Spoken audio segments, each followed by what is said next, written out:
కాసేపట్లో TDP polit bureau సభ్యుల సమావేశం ప్రారంభం కానుంది. ఎక్స్ అఫీషియో మెంబర్లతో కలిపి 29 మంది వర్చువల్గా ఈ సమావేశానికి హాజరు కానున్నారు. ఉండవల్లి నివాసం నుండి CM Chandrababu, party working president Nara Lokesh వర్చువల్గా హాజరు కానున్నారు.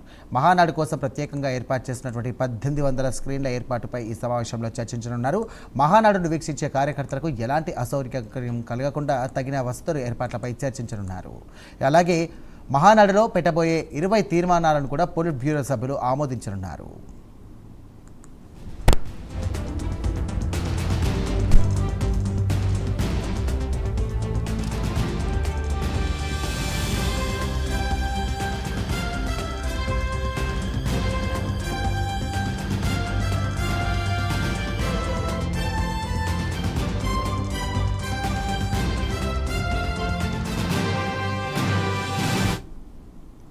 కాసేపట్లో టీడీపీ పొలిట్ బ్యూరో సభ్యుల సమావేశం ప్రారంభం కానుంది. ఎక్స్ అఫీషియో మెంబర్లతో కలిపి 29 మంది వర్చువల్గా ఈ సమావేశానికి హాజరు కానున్నారు. ఉండవల్లి నివాసం నుండి CM Chandrababu, party working president Nara Lokesh వర్చువల్గా హాజరు కానున్నారు. మహానాడు కోసం ప్రత్యేకంగా ఏర్పాటు చేసినటువంటి 1800 స్క్రీన్ల ఏర్పాటుపై ఈ సమావేశంలో చర్చించనున్నారు. ఇక మహానాడును వీక్షించే ప్రతి కార్యకర్తకు కూడా ఎలాంటి అసౌకర్యం కలగకుండా తగిన వసతుల ఏర్పాట్లపై చర్చించనున్నారు. అలాగే మహానాడులో పెట్టబోయే 20 తీర్మానాలను కూడా పొలిట్ బ్యూరో సభ్యులు ఆమోదించనున్నారు.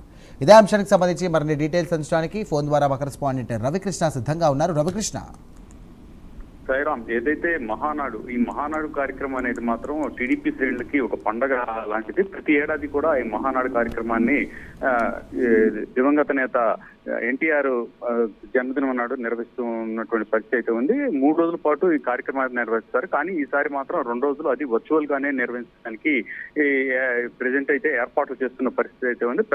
దీనికి సంబంధించి మొత్తంగా కూడా 20 తీర్మానాలు అయితే ఆమోదించే పరిస్థితులు అయితే ఉంటాయి. ప్రధానంగా కూడా 15 తీర్మానాలు వచ్చి ఏపీకి సంబంధించినవి కాగా మరి ఒక 4 తీర్మానాలు తెలంగాణకి, మరొకటి అయితే రాజకీయ తీర్మానం ఉండేటువంటి ప్రక్రియ మొత్తం కూడా రెడీ అయినటువంటి పరిస్థితుల్లో ఈ పొలిట్ బ్యూరో సమావేశం అంటే కీలకమైనటువంటి సమావేశం మొత్తం కమిటీ ఏదైతే ఉందో కమిటీ తీర్మానాలు చేసిన తర్వాత ఆ తీర్మానాన్ని ఆమోదింప చేయడానికి పొలిట్ బ్యూరో సమావేశం అనేది ఏర్పాటు చేస్తారు. అది మరికొద్దిసేపట్లోనే ఈ పొలిట్ బ్యూరో సమావేశం జరుగుతుంది. ఈ పొలిట్ బ్యూరో సమావేశం పూర్తిగా కూడా వర్చువల్ స్టాండర్డ్స్ లో జరుగుతున్నటువంటి పరిస్థితి అయితే కనపడుతుంది. అయితే మొత్తంగా ఈ మహానాడు కార్యక్రమాన్ని అయితే ఘనంగా నిర్వహించాలని ప్రయత్నించారు. అదేవిధంగా కూడా నెల్లూరులో కూడా అందుకు తగిన ఏర్పాట్లు కూడా చేస్తున్నప్పటికీ మారిపోయినటువంటి ప్రపంచ ఆర్థిక పరిస్థితులు, ఆర్థిక సంక్షోభం కారణంగా కూడా పొదుపుకు సంబంధించి పొదుపుగా వ్యవహరించాలనేటువంటి దృక్పథంతో అయితే మాత్రం వర్చువల్ గా నిర్వహిస్తూ ఉన్నారు.